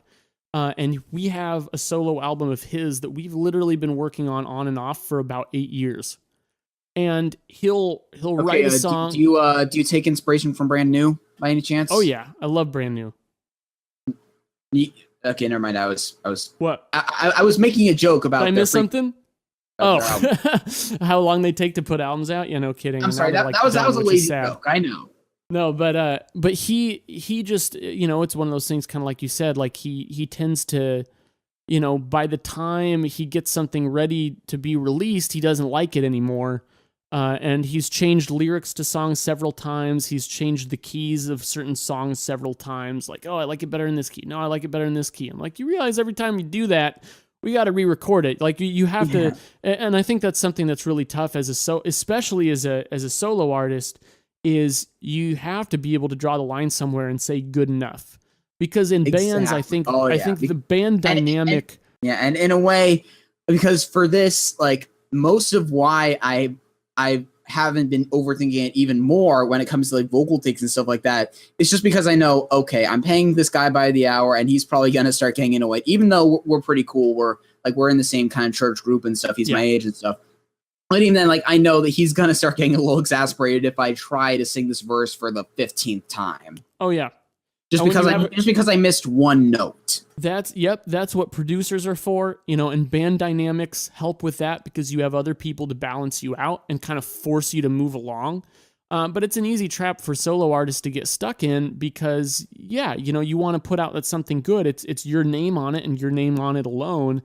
You're responsible for the outcome, but if you get too much in your own head and start changing things all the time, like, yes, of course your vision is going to change for things. You know, all of my albums by now, honestly, if I went back, I'd find something that I wanted to change about it. And I'm the kind of person too that, like, I listen back to that stuff and I'm like, I don't even know if I like this anymore. But like, who cares? Like, at some point you just got to release it and you got to move on, because if you don't, you'll never get to the other ideas that you have ahead of you. And that's what I like to focus more on. I mean, I am thinking now actually about recording one of the songs from my last EP, from my debut EP from a couple of years ago, from 2014, Miracle Drought, because there's this one song on it called Last Chance. And it was kind of based on the first song I ever wrote, but it's actually legitimately okay now. And I do think that it is a really well-written song, but I basically sounded bored out of my mind when I recorded it. And then I realized playing it live that, wait a minute, I can sing it in the octave that's meant to be in. Why didn't I just do that? So I'm thinking about maybe, if I have time, maybe recording and making it a bonus track, like if you get the whole thing on Bandcamp or something like that, like as opposed to, you know, just making it. Because I think it's kind of a middle ground where it's like I'm not just rehashing the same songs, but I'm still updating it. I think that's cool to do every now and then, but you just got to make sure that you don't fall into the trap of doing that too much, or else you'll end up reliving the same songs over and over again. But that's also, I think, what live performances are for. And I don't, you know, I hope that you're able to get some kind of a live performance in order for that. But one example that comes to my mind is Thrice. You mentioned Thrice earlier. I really like Thrice. I've talked a lot about my drummer, Mike, and Thrice is his favorite band. So when we were living together, we listened to Thrice a lot. And, you know, their first album, Identity Crisis, is pretty rough. They were like teenagers, and, you know, they matured a lot as they grew as musicians, but through Identity Crisis and even like their next couple albums, Illusion of Safety and Artist in the Ambulance, their music starts to get better and better, but it still performs somewhat immaturely because they're young guys. But like, if you watch like their live House of Blues DVD, or if you listen to like the more recent live recordings of their older songs, they sound so much better. And it's like, you know, you realize that the songwriting wasn't really what was wrong. It was just the fact that they were at a point where they weren't really up to par with their performance capabilities to perform the song in its best manner. But, you know, does that mean they should go back and re-record their first few albums? No. Actually, I'm sorry, I'm interrupting, but I just gotta say, because that's something that I notice every now and then. Some classic rock band will say, we're gonna re-record this album we put out in the 80s. And it's like, why? Yeah, just leave it alone. Make you something know, new. You know, no one's gonna like it as much. Right. No one. I'm sorry. Continue your thought there. That's fine. No, I didn't really have much more to say. Okay.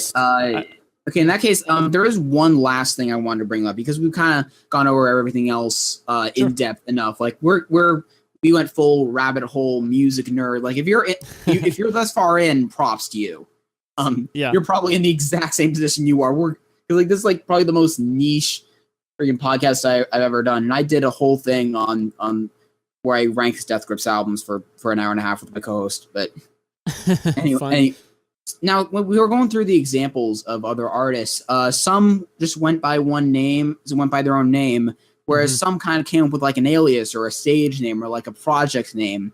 And I'm kind of curious, have you ever thought about not going by your name and going by some cool thing that would be a band name but isn't really? Yeah, and actually, I was going to ask you what you're doing. Are you going by your name, or do you have like a band name for yourself? I'm still kind of. I think we both have simple enough names that we can get away with it. Just one syllable, two syllable. You know. Yep. Tom. That's true. Tom Hummer, Mark Berman. You know, it's. Yeah. I mean, it's not. I mean, it's not easy. flashy, but it's like. Because some people have last names that can just be the names of bands, and you wouldn't even think that's a last name, you know. But I have been wondering if I should call in something for this, because I wouldn't be surprised if when I do get around to writing stuff, like if I do get okay amounts of success, like I can maybe get a couple bandmates to be a rhythm section, and we would end up writing stuff together. And the last thing I would want would be for me to be going by my own name and just have to start all over just because I'm bringing in a couple of guys that I like. Yeah, and for the style of music it sounds like you're going for, I think it would make sense to go by an alias or create a band name for yourself. I think that's part of the reason I didn't is just because, like, you know, the instrumentation in my music is not consistent. Sometimes it's just me singing with an acoustic guitar. Sometimes there's congas and auxiliary percussion and keys and stuff. And I don't feel like that makes for a very cohesive experience if you're listening to it thinking that it's a band. You know what I mean? Like, you know, actually, the example I was going to say was completely would kind of prove your point, because like imagine if Beck had like two collaborators and they were a band, like that would be a weird discography. Right. To me, it makes more sense. And like I said, that's the kind of artist I want to be. You know, for Trent Reznor, making it 9 Inch Nails makes sense because he does collaborate with a lot of people. And even though he's the songwriting force and the vocal presence, you listen to them and there's a pretty consistent sound throughout. Yeah. But for me, I don't know. I just wanted to put out right in front of center, like, look, this is just a guy. Like, I'm throwing instruments into here. I'm writing whatever I feel like writing, but a part of it too is a little more personal. Okay, so there are some people out there who are perfectly comfortable and confident enough to just put themselves out there and say, hey, here's what I'm doing. Here's my music, or here's my, you know, whatever other creative project they do. And I'm supremely jealous of those people because like the way that I started putting my music out there is like when I was like a freshman in college, I put out just like these instrumental demos that I'd recorded and I put them on Facebook. This was when Facebook artist pages actually had like music you could listen to. And I put it on there and just like invited my friends to listen to it. And I was scared to death. It like consumed me for like a few days, how scared I was just at the prospect of people listening to like this instrumental stuff. I wasn't even singing over it. And then I started forcing myself to sing, and I like couldn't even stand the thought of someone listening to me singing. Like it was terrifying to me. So, but I slowly grew out of this. And so part of the reason I went by just my name is because I was like, I have to force myself to get over this, and I don't want to hide behind a band name. Like if I'm really going to put myself out there, like I have to just make it clear, like this is me as a person, me as an artist. Like I didn't want to do that. And it's still, I'm getting better about that. I don't, obviously, like my music's out there online. Anyone can go listen to it. But that didn't happen overnight. It happened over a period of like 8 years to get to the level of comfort that I'm at now, which still could be better. I mean, I still refuse to listen to my music if other people are in the room. If I'm just hanging out with someone or in a car ride and they put on my music, like I'd tell them to shut it off, because I just can't stand listening to myself when other people are around. It's extremely uncomfortable to me. Who knows? Maybe someday I'll get over that, but I'm not quite there yet. Yeah. I mean, I think that also part of it for me is that a lot of the lyrical content's really personal. So I just kind of like, because it's not like I'm going into these intricate concepts albums or anything that are totally apart from me. Like I'm writing about myself, and actually part of it, the album does get a little bit meta about the nature of all that. But that's a whole other thing. Sure. I'm going to say for another podcast. Also, the username for, I can't change the username for my personal channel where I've been always uploading my music. And again, I don't want to make a clean slate with the very, very, very small following I've gotten so far. Mm-hmm. Which honestly isn't really much. I have like 25 likes on my Facebook page, but still, at some point we probably should be ending this right about now. I'm probably going to cut out that whole "What You've Been Listening To Lately" segment, because we already have a pretty sizable episode right here. Sure. Yeah, and I gotta say, I gotta get going soon too. It's 8:00 here, so I gotta go. Oh, yeah. My wife's probably starving. Yeah. I'm too. So I guess to kind of wrap it all up, for someone like me, because you're like mid-late 20s right now. So yep, 27. You got a few years in. I'm 19 right now, third year of college. Nice. Probably around the same time you were making a Greenhouse Effect into Pairs. Exactly. Actually. Yeah, I guess my main bit of advice would be, what advice in a nutshell would you, outside the obvious, would you give to someone like me that's doing it the way I am, and just happens to be doing it in a kind of going in a similar kind of direction that you were going with it? Because I was listening to your deep dive on Velocities and music, which I recommend you guys check out. I'm going to link that in the description. Yeah. The main idea for this podcast came up because I was listening and I was like, hey, there are like a ton of parallels here. Wow. Like how you're thinking about stuff and stuff. So for someone in my kind of position, what kind of advice or tips or anything would you give to kind of wrap up this whole thing? Sure. And I think some of it will be a bit of a summary of things that I've stated earlier, but I think it's good to emphasize. First off, you got to find the right balance of being hard on yourself, but not too hard on yourself. You don't walk into experiences like this with a cocky attitude. You need reality checks. You need people to call you on your BS if you're not as good as you think you are. That's really helpful to me. But at the same time, don't expect perfection. Rather than expecting the first things you do to be perfect, just look for improvement, look for a good starting point, and then identify things that you want to work on and start working on them. But most people, the stuff they write first is not going to be great. And even, you can try to compare yourself to whatever bands you want to, take like, I don't know why this is the first one that comes to mind, but like Pearl Jam. Pearl Jam's debut album 10 is a freaking masterpiece. Not everyone's going to do that, but you have to remind yourself too, like, look, that was not the first thing those guys did. That's kind of a good album to point out an example, because the album cover is literally them putting their hands together like a team of people. Right. So, but they had been in bands before that. And I'm sure that those bands they were in before that, their early demos were crap. Everyone has to start somewhere. So, it's being realistic. It's pressuring yourself to keep growing, but not pressuring yourself so much that you get burnout on it and end up hating what you're doing it. You have to remind yourself that the reason you're making music is for the love of music and to make a personal, expressive statement. I think once you start to lose sight of that, you're not going to have fun and your music's going to suffer. So I think that's important, but that's more from a personal standpoint. In terms of actually like growing your craft and trying to get out there, you get out there as much as possible, force yourself to keep writing and writing in different ways. Also, one thing I would say, don't force yourself to keep everything that you have. Every single album that I've made, I've cut tracks from. And some of those tracks that I cut have been some of my favorite songs of mine, but they just didn't fit with the bigger picture of the album I was making. Yeah. One thing I hope to do in the next few years is put out a B-sides album of songs that I cut. Okay. And, it's probably not going to be a cohesive thing, but I want some of those songs to see the light of day. But yeah, really focus on that big picture of who you want to be as an artist, what you want to accomplish.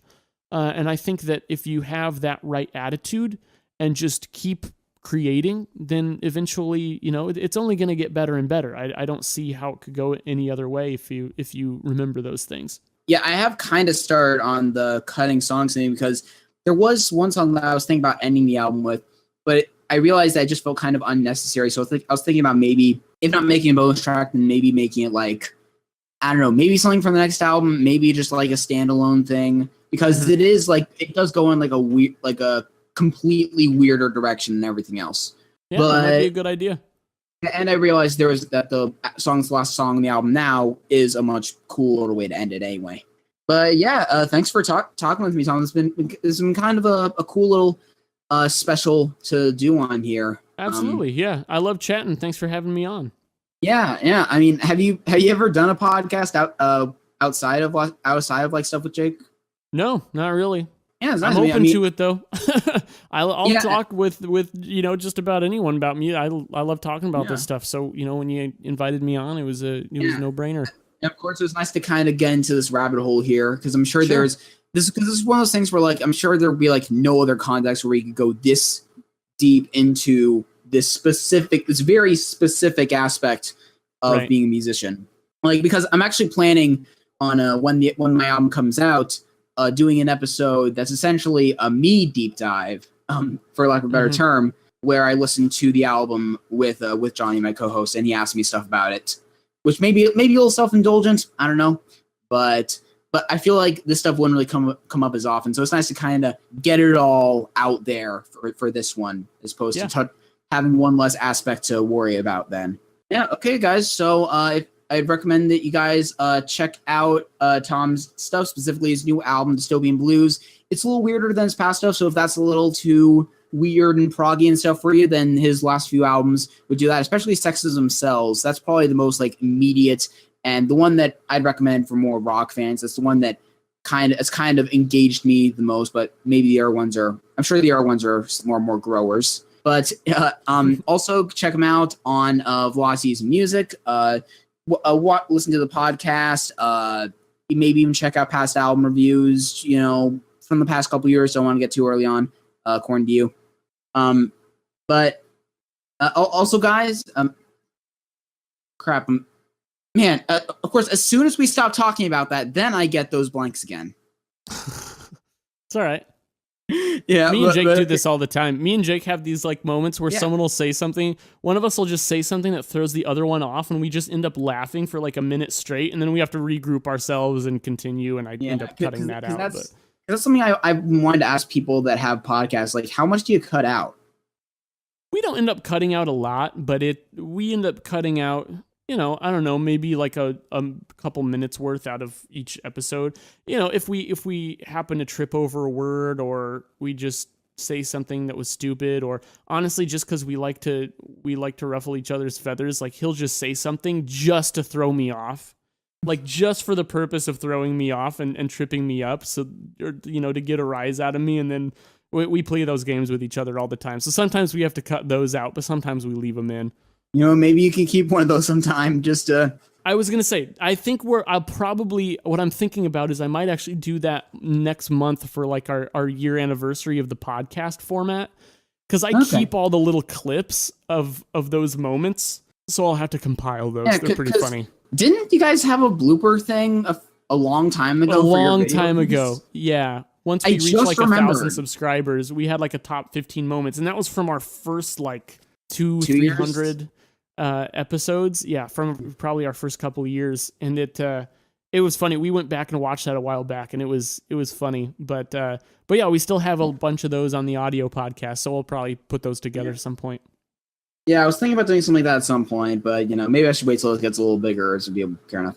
But anyway, guys, hope you enjoyed this episode of Mad Sounds podcast. Hopefully, we'll have Johnny again next time, and maybe sometime soon we can have you on again. We can have like a 3-man discussion about our stuff. Who knows? Make it a little sounds good, a little more diverse in the conversation department. But this is just a fun little deep dive because there's no better way to put it. If you guys have any thoughts about anything here, anything you want to contribute to the discussion, really curious to hear. And hopefully, I'll see you guys on the next episode of Mad Sounds. Tom, say bye. Say whatever you need to say. Thanks for listening.